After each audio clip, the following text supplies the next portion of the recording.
I am water. To humans, I am simply just there. I'm something they just take for granted.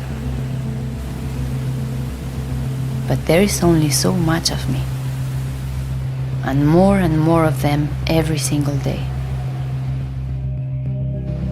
I start as rain in the mountains, flow to the rivers and streams, and end up in the ocean. Then the cycle begins again. And it will take me 10,000 years to get back to the state I'm in now. But to humans, I'm just water, just there. Where will humans find me when there are billions more of them around? Where will they find themselves? Will they wage wars over me, like they do over everything else?